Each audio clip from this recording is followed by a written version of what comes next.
오늘 우리에게 주신 하나님의 말씀은 열왕기상 19장 9절로 18절까지 말씀입니다. 열왕기상 19장 9절로 18절까지 말씀을 우리 한 절씩 교독하겠습니다. 엘리야가 그곳 굴에 들어가 거기서 머물더니 여호와의 말씀이 그에게 임하여 이르시되 엘리야야 내가 어찌하여 여기 있느냐. 그가 대답하되 내가 만군의 하나님 여호와께 열심히 유별하오니 이는 이스라엘 자손이 주의 언약을 버리고 주의 제단을 헐며 칼로 주의 선지자들을 죽였음이오며 오직 나만 남았거늘 그들이 내 생명을 찾아 빼앗으려 하나이다. 여호와께서 이르시되 너는 나가서 여호와 앞에서 산에 서라 하시더니 여호와께서 지나가시는데 여호와 앞에 크고 강한 바람이 산을 가르고 바위를 부수나 바람 가운데에 여호와께서 계시지 아니하며 바람 후에 지진이 있으나 지진 가운데에도 여호와께서 계시지 아니하며 또 지진 후에 불이 있으나 불 가운데에도 여호와께서 계시지 아니하더니 불 후에 세미한 소리가 있는지라. 엘리야가 듣고 겉옷으로 얼굴을 가리고 나가 굴 어귀의 섬에 소리가 그에게 임하여 이르시되 엘리야야 내가 어찌하여 여기 있느냐. 그가 대답하되 내가 만군의 하나님 여호와께 열심히 유별하오니 이는 이스라엘 자손이 주의 언약을 버리고 주의 제단을 헐며 칼로 주의 선지자들을 죽였음이오며 오직 나만 남았거늘 그들이 내 생명을 찾아 빼앗으려 하나이다. 여호와께서 그에게 이르시되 너는 내 길을 돌이켜 광야를 통하여 다메섹에 가서 이르거든 하사엘에게 기름을 부어 아람의 왕이 되게 하고 너는 또 니침의 아들 예후에게 기름을 부어 이스라엘의 왕이 되게 하고 또 아메모알라 사바사의 아들 엘리야사에게 기름을 부어 너를 대신하여 선지자가 되게 하라. 하사엘의 칼을 피하는 자를 예후가 죽일 것이요 예후의 칼을 피하는 자를 엘리사가 죽이리라. 그러나 내가 이스라엘 가운데에 7,000명을 남기리니 다 바알에게 무릎을 꿇지 아니하고 다 바알에게 입맞추지 아니한 자니라. 아멘.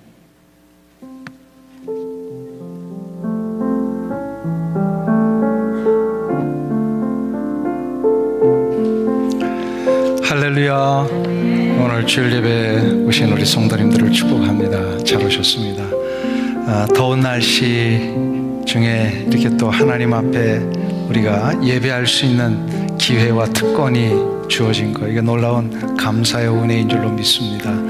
서로를 향해서 한번 축복의 인사 나누겠습니다. 우리 앞뒤 좌우에 계신 분들하고 축복합니다. 잘 오셨습니다. 우리 서로를 향해서 한번 했습니다.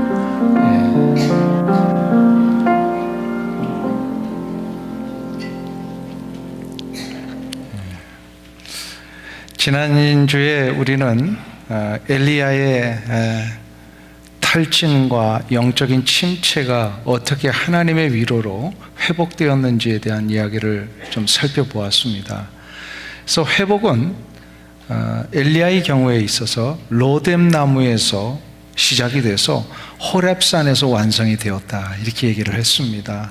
로뎀 나무라고 하는 것은 하나님이 지쳐있는 엘리야에게 찾아오셔서 그에게 필요를 채워주시고 먹을 것과 마실 것을 공급하심으로 그를 일으켜 세워주시는 그 회복의 첫 출발을 상징하는 곳이었습니다. 근데 하나님께서는 단순히 엘리야의 지친 몸을 일으켜 세워주시는 것으로만 하나님의 뜻을 다하신 것이 아니라요, 회복된 그를 일으켜 주신 후에는 하나님이 뜻하신 것을 이루는 자리까지 엘리야를 나아가게 하십니다. 이것이 바로 엘리야를 호렙산까지 인도하신 이유였습니다. 그래서 호렙산은 모세 시대 때부터 하나님의 말씀이 주어진 산이요 언약의 산이며 하나님의 뜻 앞에 순종하며 소명을 받는 산이라 그랬습니다. 그래서 회복이 된 사람은요, 하나님이 원하시는 소명의 자리까지 가야 그 회복이 완료가 되는 거예요. 그러니까 사명을 받아야 회복이 완료되는 것이다. 그래서 사명을 받기 위해서는 우리는 어떻게 해야 되는가? 오늘 본문에 보면요, 세 가지의 결단을 우리가 할 때에 회복의 완성을 위한 사명의 자리까지 나아가게 되더라. 그 첫 번째가 하나님의 세미한 음성을 들을 수 있어야 한다는 겁니다.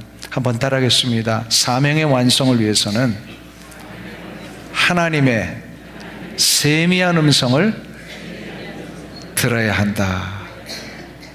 그러니까 이거를 바꿔서 얘기를 하면 하나님의 세미한 음성을 듣지 못하면 완전히 회복된 게 아니라는 거예요. 진짜 회복이 완료되기 위해서는요, 하나님의 음성까지 들을 수 있어야 되고, 하나님의 음성을 듣는다라고 하는 것은 하나님이 무엇을 원하시는지를 알게 되더라는 거죠. 하나님의 인도하심을 따라 호렙산에 들어왔던 이 엘리야가요, 들어오자마자 어디로 들어가 버렸어요? 동굴로 들어가 버립니다. 아직도 육체는 회복이 되는데 마음이 완전히 회복이 안 된 거예요. 지쳐 있었어요. 뭔가 이렇게 마음이 흔쾌하지가 않고 힘들었어요. 그래서 동굴에 들어가 있었을 때에 하나님이 엘리야를 완전히 일으키시는 방법이 오늘 본문에 나옵니다. 11절과 12절을 한번 다시 보세요. 오늘 읽은 본문 11절과 12절 같이 읽습니다.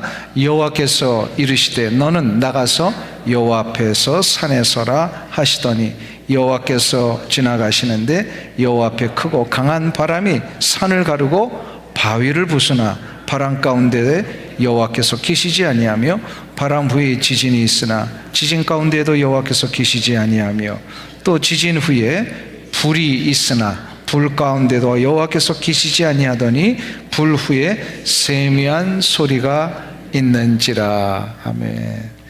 지금 동굴에 들어가서 이제 푹 주저앉아 있었던 것 같아요. 엘리야 선지자가 너무 힘드니까. 육체는 회복이 되는데 마음이 회복이 안 됐어. 그럴 때 하나님이요, 그의 앞에 동굴 밖으로 나와라 하시면서 세 가지를 보여주십니다. 그 첫 번째가 아주 기이한 자연 현상이죠. 아주 강한 바람이 그의 앞에 확 지나가게 하셨어요.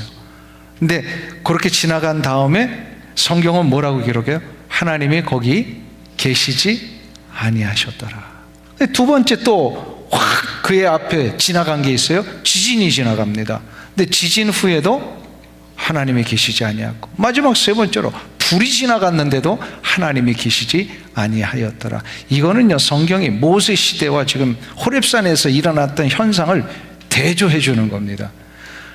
호렙산에 하나님이 임재하셔서 모세를 부르시거나 또 이스라엘 백성들에게 언약을 주실 때는요, 아주 지진 같은 아주 큰 우레소리가 있었고요, 불로 그 가시떨기 나무에서 불타는 것을 보여주셨고, 그러면서 여러 가지 자연의 기이한 현상을 통해 하나님이 임재하신다는 것을 확신시켜 주셨거든요. 근데 이번에는 엘리야에게는요 다른 거예요. 불이 지나가고 바람이 지나가고 지진이 지나가도 하나님이 계시지 아니하였더라. 근데 마지막 네 번째 무엇이 임합니까? 세미하신 하나님의 음성이 들려졌어요. 이건 무엇을 뜻하는 것이냐면, 회복의 완성인 사명을 갖게 되는 이 일은요, 눈으로 보이고 겉으로 드러나는 자연 현상이 아니라 그 속에서 말씀하시는 하나님의 세미한 음성을 들어야 이것이 이루어진다는 거예요. 사명의 완성은 하나님의 말씀을 들어야 이루어지는 거예요. 아무리 기적 체험하고요, 아무리 뭐 이렇게 자연 현상을 뛰어넘는 놀라운 일들을 경험해서도 사람들이 다 옛날 방식으로 돌아가는 이유가 여기에 있는 거예요. 이스라엘 백성들이 그 엄청난 기적을 봤는데도 조금만 힘들어지면 또 하나님 불평하고 우상 숭배하려고 그러고, 이 일이 뭐냐면 자연 현상으로 기적을 가지고는요, 그 사람이 심령이 완전히 하나님 앞에 서지 못하더라는 거예요. 하나님 앞에 바르게 서기 위해서는요, 하나님의 음성을 들을 줄 알아야 돼요. 하나님의 말씀을 들을 줄 알아야 돼요. 세미한 음성을 들을 수 있는 자만이 진정으로 신앙이 하나님 앞에 바로 서게 되고 회복이 이루어지게 되고 그리고 사명을 받게 됩니다. 그래서 세미한 음성은 말씀을 통해서만 이루어져요. 근데 이 세미한 음성이라고 했던 이유가 있어요. 하나님이 그냥 막 크게 들려주시는 것이 아니라 어떻게 해요? 세미한 음성으로 이게 세미한 음성 개개인에게만 들려주신다는 거예요. 내 귓가에 누가 속삭이는 소리를 들려주면요, 옆에 있는 사람은 못 알아듣습니다. 이게 세미한 음성이에요. 하나님과 나 사이에 인격적인 교제가 이루어질 때 나에게 주어지는 것이 바로 세미한 음성, 하나님의 말씀입니다. 그래서 이것을 듣기 위해서는요, 조용한 곳을 찾아야 돼요. 텔레비전을 꺼야 돼요. 세상의 잡다한 소리를 꺼야 돼요. 그리고 가만히 서서 주의 말씀을 대해야 합니다. 성경책 피고서 앞에 텔레비전 켜놓고 있으면 말씀이 들어올까요? 안 들어올까요? 안 들어옵니다. 시끄러운 소리들이 막 있는데 내가 말씀을 읽고 있으면 이게 말씀이 집중이 될까요? 안 될까요? 안 됩니다. 그러니까 우리는 언제나 말씀을 듣기 위해서는요, 나만의 조용한 장소를 일단 찾아야 돼요. 그리고 어느 누구로부터도 방해받지 않는 하나님 앞에서 이 말씀을 듣고자 하는 내 영혼의 상태가 열려져야 합니다. 그럴 때 하나님의 음성을 들을 수가 있는 거예요. 말씀을 그래서 보는 시간을 꼭 확보해야 되고, 말씀을 보는 장소를 확보를 해야 돼요. 이것을 고민하면서 아주 애를 썼던 그 중세의 신학자들과 그리스도인들이 있었어요. 바로 종교개혁자들이었고요, 종교개혁을 따라 그 개신교의 귀한 일들을 감당했던 개신교 성도들이었어요. 켈빈을 비롯한 이런 종교개혁자들이 그래서 하나님의 세미한 음성을 듣고 그 하나님의 뜻을 따라 이 길을 가기 위해 어떻게 될 것인가를 고민하면서 저들이 붙들었던 방법이 하나 있습니다. 바로 렉시오 디비나라고 하는 거룩한 독서법이라고 하는 방법이에요. 이거는 4가지로 이루어지게 되는데요, 오늘 그거를 우리가 좀 한번 배우면서 우리도 성경을 대할 때 이렇게 하면 참 좋겠다. 성경을 대하는 방법은 여러 가지가 있어요. 그런데 종교개혁자들이 붙들었던 렉시오 디비나, 이거를 좀 한번 우리가 생각해 보면 좋겠어요. 첫 번째는요, 성경을 소리내서 읽는 겁니다. 그러니까 중요한 게 성경을 읽는 게 중요하다. 그래서 천천히 주의 깊게 읽되 되도록이면 소리를 내어서 읽어야 됩니다. 그러면서 읽을 때에 내가 나 스스로에게 질문을 해야 합니다. 지금 읽는 이 성경은 무엇을 말씀하고 계시는가?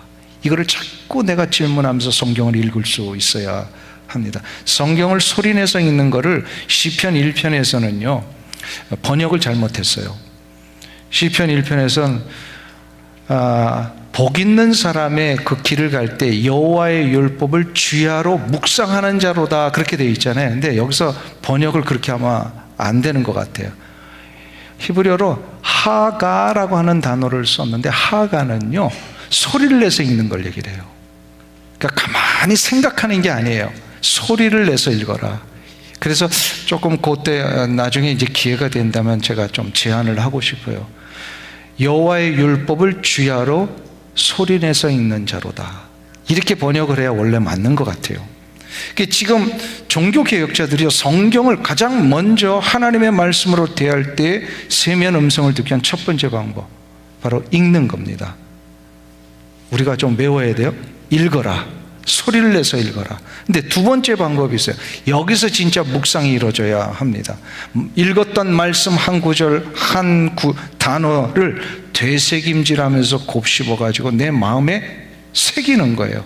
새기면서 이때도 질문을 스스로 해야 돼요. 무슨 질문이냐면, 아까는 첫 번째로 이 말씀이 무엇을 전달하시고자 하는가를 생각을 했다면, 두 번째 묵상의 단계에서는요, 이 말씀이 나에게 무엇을 원하시는가, 이거를 질문을 하라는 거예요. 이 말씀 있다가 김 집사가 이 말씀 읽어야 되는데, 그러지 말라는 거예요. 뭐든지 말씀을 읽을 때는 내게 허락하시는 말씀으로 받으면서 읽으라는 거죠. 이게 종교개혁자들이 두 번째 했던 아주 중요한 단계입니다. 첫 번째 우리 외웁니다. 첫 번째는 뭐 해야 된다?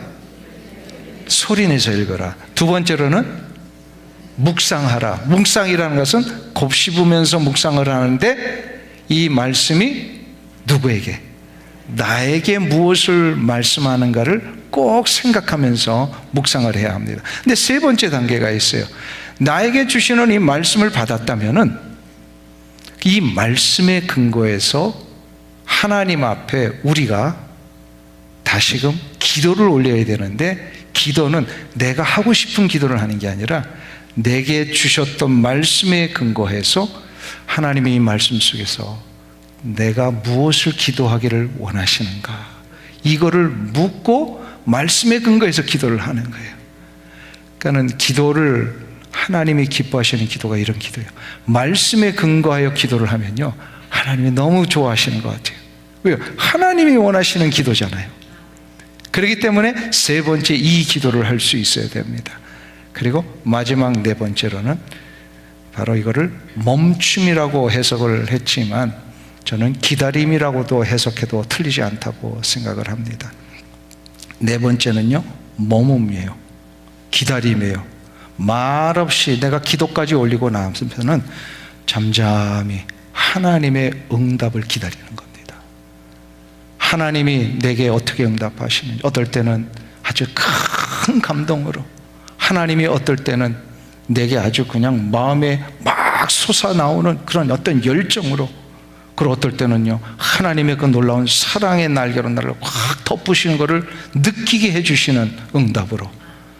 그래서 이 네 가지를 할 때에 하나님이 내게 주시는 세미한 음성을 들을 수 있게 되더라. 다시 한번 복습해 볼까요? 첫 번째로 뭐 하라?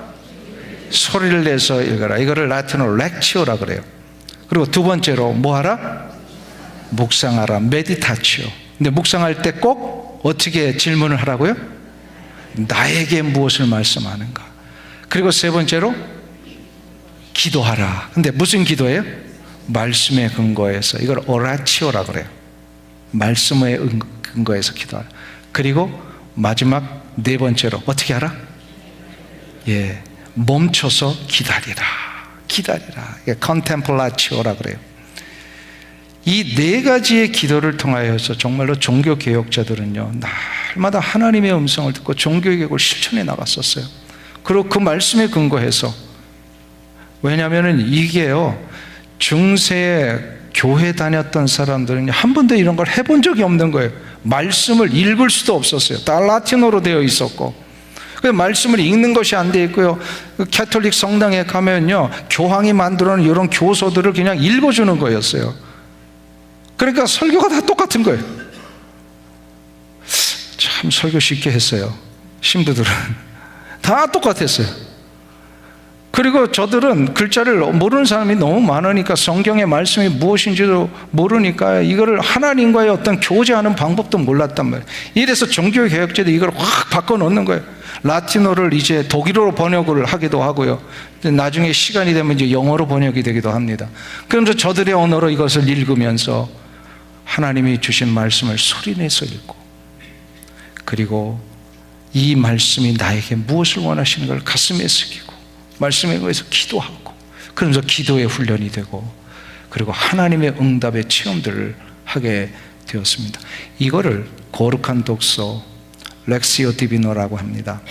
그런데 이것을 현대의 개혁교회 성도들이 이것을 변형해서 적용하고 있는 성경 묵상 방법이 큐티입니다. 큐티가 이 네 가지 방법을 그대로 실천을 해요. 그래서 큐티를 배우는 것이나 렉시오 디비나를 배우는 크게 다르지 않습니다. 자, 중요한 건 뭐죠? 말씀을 통하여 무엇을 들으라? 하나님의 세미한 음성을 들어야 됩니다. 하나님의 음성을 듣는 자에게는요, 공통적으로 나타나는 증거가 있습니다. 현상이 있어요. 내가 진짜 하나님의 말씀을 읽으면서 하나님의 음성을 들었다? 그렇다면 그에게 나타나는 현상이 있어요. 바로 평안과 기쁨입니다. 왜요? 말씀은 생명이잖아요. 살아 역사하시는 하나님의 말씀의 생명을 내가 공급받으니까 뭐요? 내 저 영혼의 깊은 곳에서부터 생명수가 솟아나는 거예요. 그래서 말씀 보기 전에 이 두렵고 힘들었던 나의 마음이요, 말씀을 대하고 하나님 음성 듣고 나니까 확 두려움이 사라지고, 내 마음속에 기쁨과 평안이 시작이 되고. 경험해 보셨어요? 아멘. 요즘 아무도 경험 못 하셨네요. 진짜 말씀을 읽고 이것을 정말 하나님의 음성으로 들은 자에게는요, 이 평안과 기쁨이 나타나요. 그래서 말씀을 읽어야 돼요. 말씀을 자꾸 대해야 돼요. 오늘 하루를 평안한 하루로 살기 위해서는요, 저도 마음이 복잡할 때가 있어요. 그러면 다른 것부터 안 해요. 다시금 말씀 앞에 서요. 어떤 상황이든지 어떤 그 시간대든지 상관이 없어요. 그러면 다 말씀을 다시 피는 거예요. 이제 순서들이 읽는 그 순서를 가지고 내가 좋아하는 말씀만 피는 게 아니에요. 읽던 순서를 쫙 피잖아요. 그럼 생각지도 못한 그 구절, 수없이 봤던 그 구절 속에서 하나님이 제게 이 상황 속에 문제를 해결하는 놀라운 음성을 들려주시는 거예요. 그러면요, 말씀을 대하기 전엔 저도 일그러졌던 얼굴이 말씀을 대하고 나니까 확 피게 되고, 이 경험이 여러분들에게 일어나시길 축원합니다. 세미한 음성을 듣는 자에게는 뭐가 일어난다고요? 얼굴이 달라집니다. 세미한 음성을 듣는 자에게는 얼굴이 달라지는 거예요. 옆에 분을 한번 봐주시오. 이분 오늘 세미한 음성 듣고 왔는지 안 듣고 왔는지 한번 좀 확인해 주세요. 세미한 음성을 듣고 오셨습니까? 아멘. 그리고 자기가 자기 얼굴을 봐야 돼요. 이 얼굴이 세미한 음성을 듣는 얼굴인가, 하나님의 말씀을 듣는 얼굴인가. 사랑하는 성도님 여러분, 가장 확실한 미용은 말씀 읽는 겁니다. 말씀을 읽는 거예요. 아무리 더덕더덕 붙여봐야 기본이 안 돼 있는데 그게 이게 환해지겠습니까? 그런데 내 영혼이 기쁨을 얻으면, 그래서 가장 아름다운 얼굴은 젊음이라 그러잖아요. 그 세상 사람들도 그걸 알아요. 이거는 뭐 이렇게 막 인위적으로 뭘 한다고 아름다워지는 게 아니에요. 내 영혼 속에 정말로 하나님이 주시는 평강과 기쁨을 누린다면 얼굴이 펴지고 아름다움이 시작이 되고, 더 좋은 건 삶의 평안을 얻습니다. 세미한 음성을 들으시는 은혜가 있기를 축원합니다. 근데 두 번째로, 이 완전한 회복으로 이루어지기 위하여서는요, 이제 사명의 길을 가게 되는데, 하나님이 예비해 놓으신 새로운 차원의 사명 곧 사역이 있음을 우리가 기대하고 가라는 거예요. 하나님께서 엘리야에게 새로운 차원의 이 사역을 맡기시기 위해서 세 가지 명령을 내리십니다. 너 이거 해야 된다. 그게 오늘 본문 15절과 16절의 말씀이에요. 우리 다 같이 한 목소리로 봉독하겠습니다. 여호와께서 그에게 이르시되 너는 내 길을 돌이켜 광야를 통하여 다메섹에 가서 이르거든 하사엘에게 기름을 부어 아람의 왕이 되게 하고, 너는 또 님시 아들 예후에게 기름을 부어 이스라엘의 왕이 되게 하고, 또 아벨 무홀라 사밧의 아들 엘리사에게 기름을 부어 너를 대신하여 선지자가 되게 하라. 여기서 하사엘은 아람의 군대 장관이거든요. 지금 여기 아람은 시리아를 얘기를 해요. 지금의 시리아. 늘 북이스라엘과 싸움했던 나라예요. 근데 그 적국의 군대 장관을 찾아가서 기름을 부어라. 그 군대 장관이 이제 병이 들어가지고 찾아가게 됩니다, 나중에. 근데 그게 엘리사가 하게 돼요. 엘리야가 아니라. 아람의 군대 장관 하사엘에게 기름을 부어 아람의 왕이 되게 하고, 이게 무슨 얘기예요? 그 시리아, 지금의 시리아는 아니고 그 옛날 아람의 정권 바꾸라는 거예요. 그리고 북이스라엘의 군대 장관이었던 예후에게 기름을 부어서 아합 정권 무너뜨리고 새로운 정권 만들라. 이 이야기를 지금 하고 계십니다. 그리고 세 번째 인물 엘리사에게 기름을 부어 선지자가 되게 하라. 그러니까 엘리야 선지자의 후계자로 삼으라는 이야기입니다. 근데 가만히 보니까 아람의 군대장한 하사엘, 북이스라엘의 군대장한 예후, 그리고 선지생도 출신이었던 이 엘리사, 이 세 사람 공통점이 아무것도 없습니다. 도대체 이 세 사람 기름 부어서 하나님 뭐 하시려고 기름 부으러 가셨는가? 아무리 생각해봐도 아무리 계산해봐도 이게 답이 나오지 않는 일이에요. 도대체 이 세 사람 연결고리도 없는데 어떻게 세우라고 하시는 것인가? 그러나 하나님께서는요, 놀라운 계획을 갖고 계시더라고요. 이 세 사람을 통하여 타락한 이스라엘을 경고하시고요, 이스라엘 역사의 가장 악한 왕이었던 아합의 가문을 무너뜨리시고, 그리고 하나님의 놀라운 하나님 나라의 왕국을 세우시겠다라는 이 세 가지 일을 이루시는 거예요. 그 첫 번째가 17절을 한번 보세요. 오늘 본문 17절 말씀 다 같이 봉독하겠습니다. 하사엘의 칼을 피하는 자를 예후가 죽일 것이요, 예후의 칼을 피하는 자를 엘리사가 죽이리라. 후에 열왕기하에 보면 엘리사를 통하여서 하사엘과 예후에게 이스라엘을 심판하라고 하는 예언을 전달하게 하십니다. 그래서 이 예언대로 하사엘이요, 북이스라엘을 심판하는 하나님의 도구가 됩니다. 그리고 예후는 아합의 왕조, 곧 아합의 가문들을 다 처단하는 일에 쓰임받게 됩니다. 그런데 나머지 한 사람 엘리사는 그럼 하게 되는 거예요? 이 엘리사에게는요, 하나님이 그 시대를 향하여 원하셨던 하나님 나라의 확장을 이루게 하시는 겁니다. 그것을 보여주는 힌트가 기름을 부으라는 말씀을 계속 반복한 것에 있어요. 기름을 부은다라고 하는 히브리어가요, 메샤흐라고 하는 동사를 썼는데, 좀 어디서 많이 들어본 비슷한 말이 있죠? 이 동사에서 명사가 기름 부음 받은 자라고 하는 단어가 있어요. 기름 부음 받은 자, 이 정도는 아시겠죠? 뭐예요? 메시아. 메샤흐에서 메시아가 나왔어요. 이 메시아를 헬라어로 뭐라고 번역을 했어요? 예수 그리스도.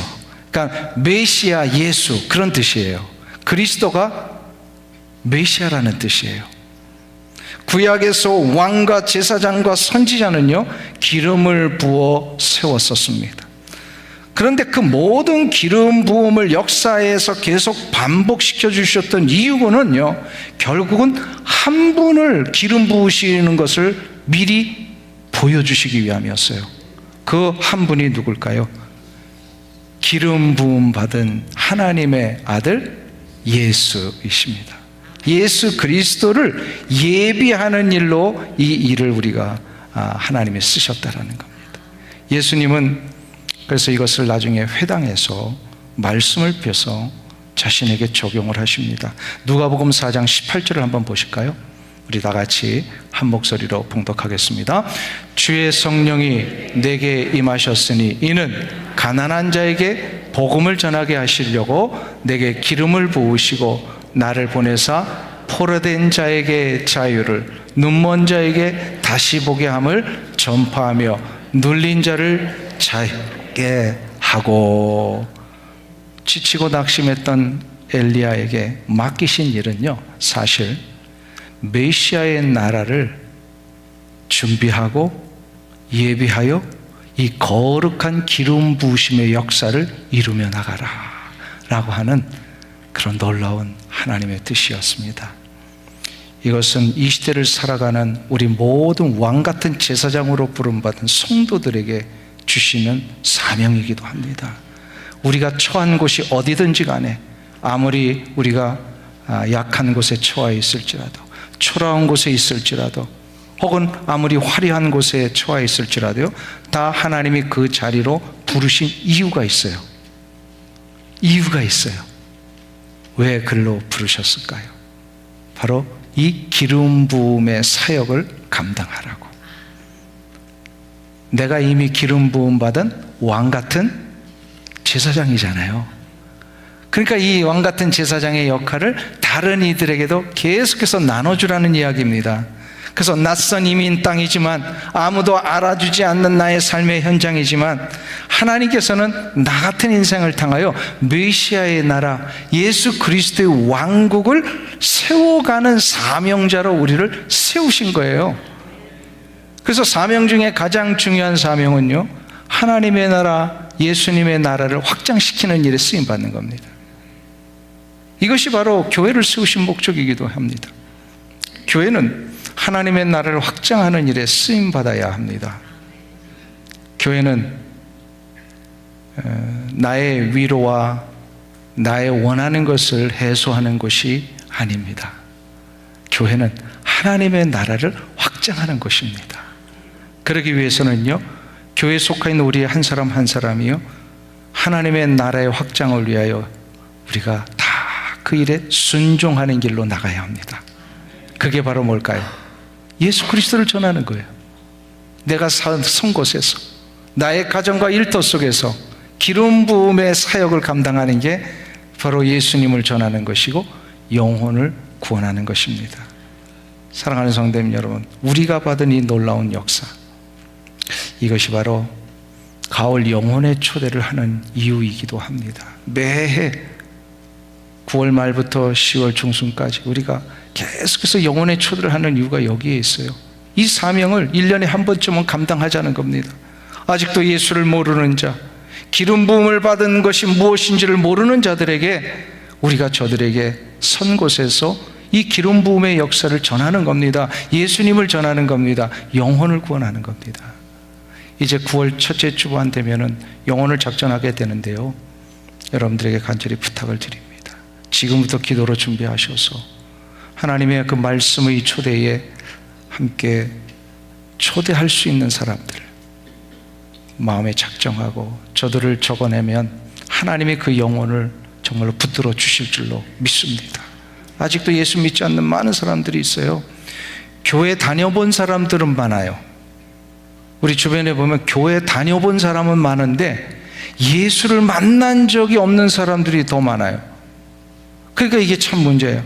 교회 오라 그러면은요, 나 가봤어 하면서 안 오려고 그래요. 근데 그 문제가 뭐냐면 교회를 와보는 게 중요한 게 아니라 뭐가 중요하다고요? 예수님을 만나는 게 중요한데, 만나면 어떤 일이 있다고요? 생명의 역사가 일어나는데, 기쁨과 평안이 일어나는데, 근데 예수님을 만난 적이 없으니까 교회 가면 저 시끄러운 것들 막 이런다고요. 가면 복잡하다고는 생각만 한단 말이에요. 그게 아니에요. 교회를 가서는 복잡한 거 보는 게 아니라 뭘 보는 거예요? 예수 그리스도 안에 누리는 이 평안의 역사를 보는 거예요. 그래서 그것을 통하여 우리가 가르쳐주고 안내해주는 이 삶을 사는 거예요. 이게 바로 영혼의 초대입니다. 사랑하는 성도님 여러분, 여러분이 선 곳에서 하나님의 기름 부음을 하기를 원하십니다.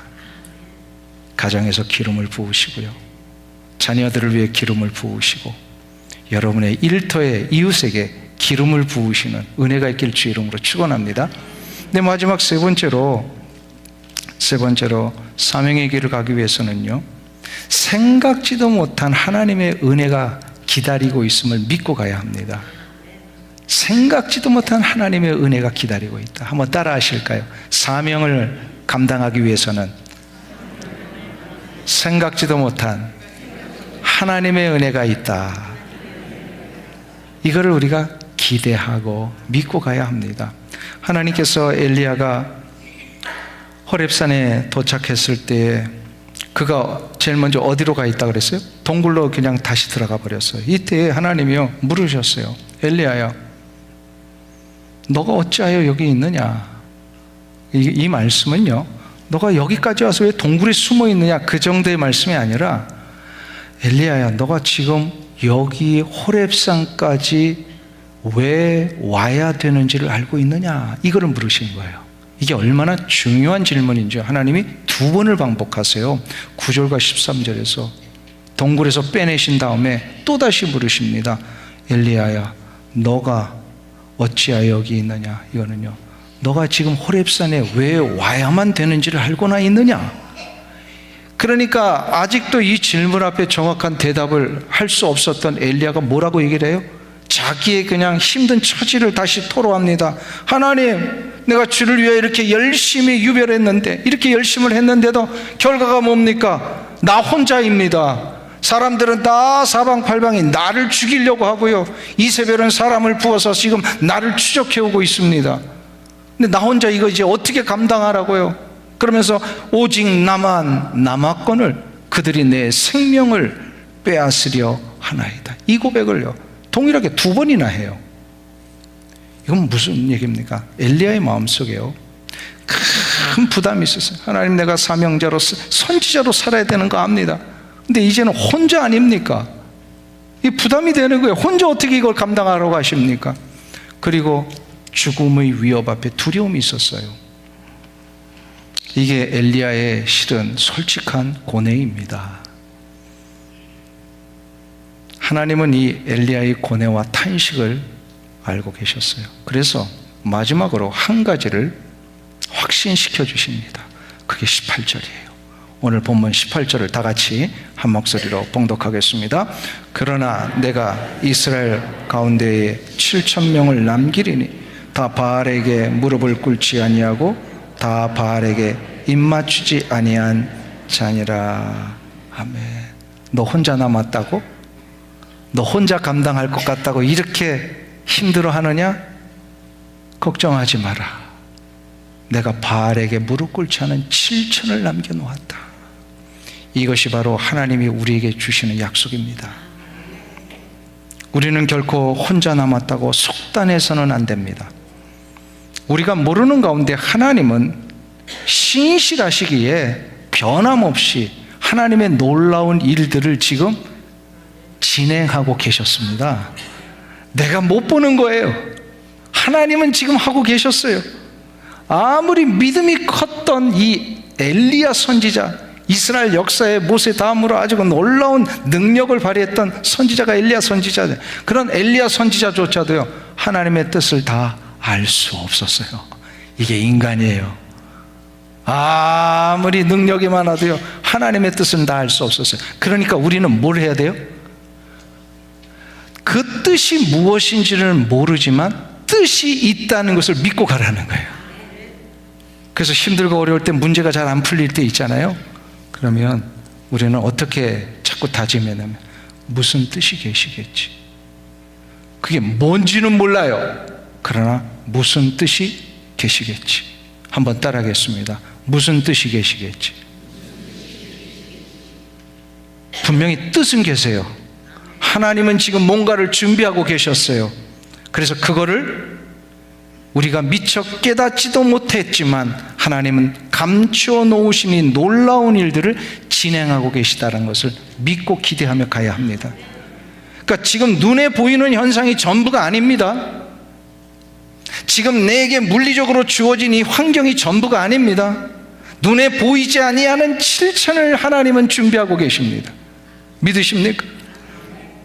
그러니까 내가 손으로 잡을 수 없다 그러고 내 눈으로 확인할 수 없다 그래서 자꾸 포기하면 안 돼요. 하나님은 지금 놀라운 일을 내가 보지도 못하는 상황 속에서 이루어 놓고 계십니다. 이거를 확신하고 믿고 가야 사명의 길을 갈 수가 있는 거예요. 사명은 눈에 보이는 곳으로 가는 것이 아닙니다. 보이지 않는 하나님의 손을 바라보고 가는 게 사명의 길입니다. 보이고 계산 딱 맞아 나오는 것, 이거는요 믿음이 아니에요. 그냥 확률이죠. 그래서 수학과 과학이 아니라 믿음은 보이지 아니하시는 하나님의 손을 바라보고 가는 겁니다.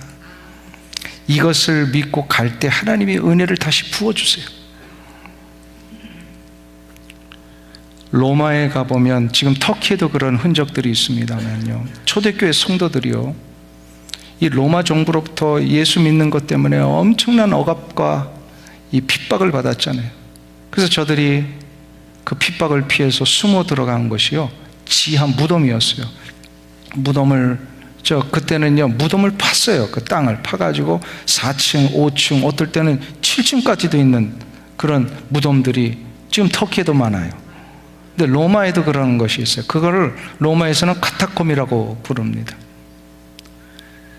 이 카타콤의 성도들이 숨어서 그 언제 나올지도 모르는 거예요. 깜깜한 빛 한 점 없는 그런 지하의 무덤 속에 저들이 숨어서 예배드리고 저들이 생활을 했어요.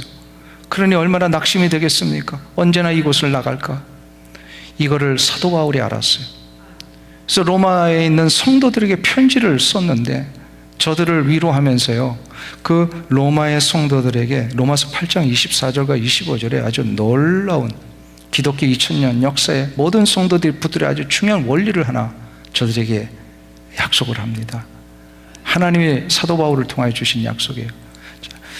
로마서 8장 24절 25절 같이 읽겠습니다. 우리가 소망으로 구원을 얻었음에 보이는 소망이 소망이 아니니 보는 것을 누가 바라리요. 만일 우리가 보지 못하는 것을 바라면 참음으로 기다릴지니라. 할렐루야. 24절에 다시 한번 보세요. 거기 보면 우리가 무엇으로 구원을 받았다고요? 소망으로. 보이지 않는 약속으로 받았다라는 겁니다. 소망. 그런데 보이는 소망이 소망이 아니니, 이거 보이는 것은요 소망하는 게 아니고 바라보는 게 아니라 보이는 것은요 그냥 확률입니다. 계산입니다. 이거는 믿음 없어도 돼요. 이건 세상 사람들도 할 수 있는 거예요. 보이는 것을 붙드는 거는. 보이지 않는 것을 붙드는 것은요 이게 바로 믿음입니다. 근데 이 보이지 않는 것은요 하나님이 약속 가운데 주신 말씀이에요. 그러니까 이 말씀을 붙드는 자, 이것을 우리가 바라볼 때 이것을 믿음이라 그러는 것이고요. 25절에 보면요, 만일 우리가 보지 못하는 것을 바라면 참음으로 어떻게 하라고요? 기다릴지니라. 할렐루야. 기다리는 자에게는요 저녁에 울음이 깃들일지라도 아침에 기쁨을 맞이하게 됩니다. 믿으십니까? 눈물의 베옷을 우리가 입었지만 하나님은 이제 우리를 베옷을 벗기시고 기쁨으로 띠를 띄워주십니다. 믿으세요? 그래서 보는 것을 붙드는 건 믿음이 아닙니다.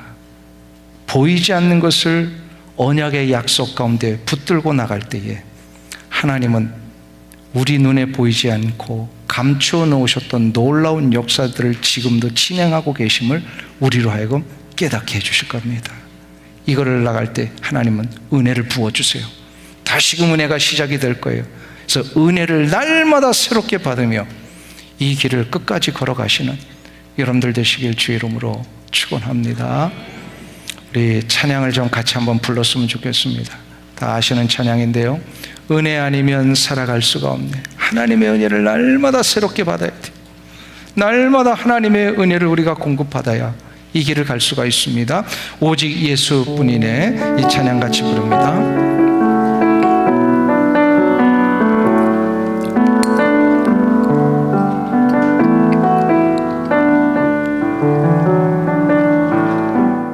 은혜 아니면 살아갈 수가 없네. 호흡마저도 다 주의 것이니 세상 평안과 위로 내게 없어도 예수, 오직 예수뿐. 다시 한번, 은혜 아니면, 은혜 아니면 살아갈 수가 없네.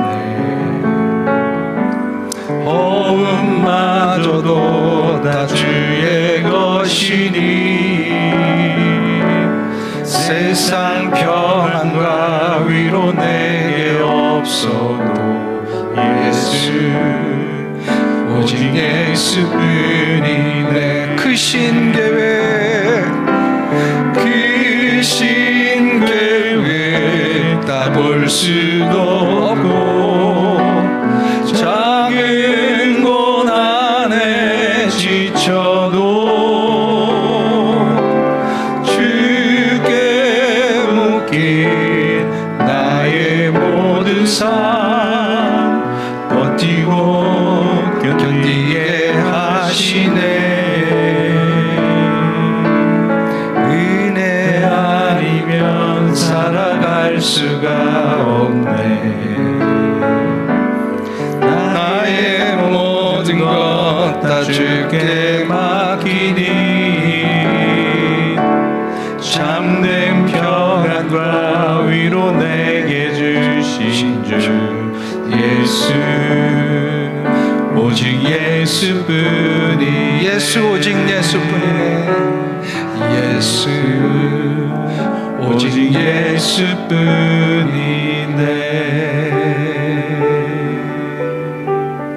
기도하겠습니다. 우리가 소망으로 구원을 얻었음에 보이는 소망이 아니니 보는 것을 누가 바라리요.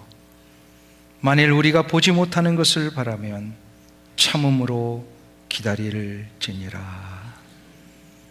하나님이 주신 이 귀한 은혜의 약속들을 바라보며 날마다 하나님의 그 세미한 음성을 듣는 자마다 우리가 이 귀한 길을 끝까지 갈 수 있을 줄로 믿습니다.